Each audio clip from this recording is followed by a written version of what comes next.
A yayin tattaunawar manema labarai bayan ƙone waɗannan haramtattun ƙwayoyi, Samuel Bashir, wanda ya wakilci shugaban hukumar na ƙasa baki ɗaya, Brigadier General Muhammad Buba Marwa, ya bayyana muhimmancin wannan gangami na ƙone waɗannan haramtattun kayan maye da aka gudanar domin bayyana wa al'umma yadda ake yi da irin waɗannan kaya idan aka kama su. Shine a gano cewa wannan kwayar ba kama ta kawai muke yi ba kuma wai kawai hukunta masu sarrafa ta muke yi ba, amma in ta taru haka nan mukan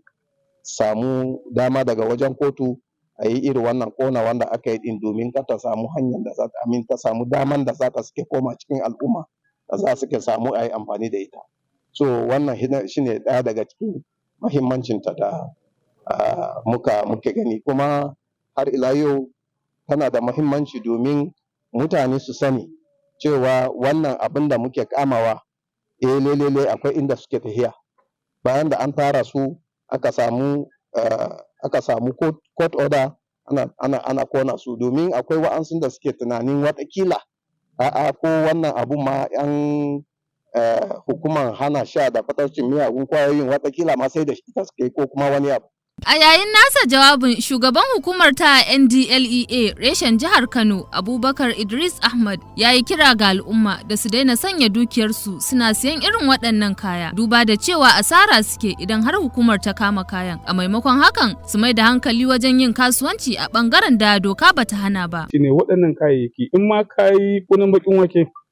ka tattara dukkan dukiyanka, ka je ka sayi wannan abu. Idan muka kama, ƙarshen su fa gaba ɗaya kai asaran komai, ƙona shi zama. Ba kowane maganin tari ne kowane mutum ke da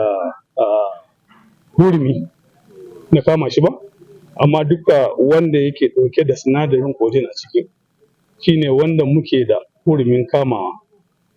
Amma akwai lokuta da za ka ga wasu masu sai da magungunan sun san maganin da suke ɗaukan yana da codeine ɗin a ciki, sukan cire takardar da aka rubuta akwai codeine ɗin a ciki za su mana. So in mun zo duk wani maganin tare da magani za mu iya kamawa, sai mun kai shi ɗakin mu na gwaji, shine in an gwada an tabbatar cewa wannan babu sinadarin codeine a ciki, shine zamana wanda kowa zai iya amfani da shi kai tsaye. Hukumar ta NDLEA ta ɗauki aniyar ganin kowace ƙaramar hukuma da ke jihar nan da ma ƙasa baki ɗaya ta kubuta daga matsalar sha da fataucin miyagun ƙwayoyi. Amatul Mu'izzu Abdurrahman, a labaran Rahma.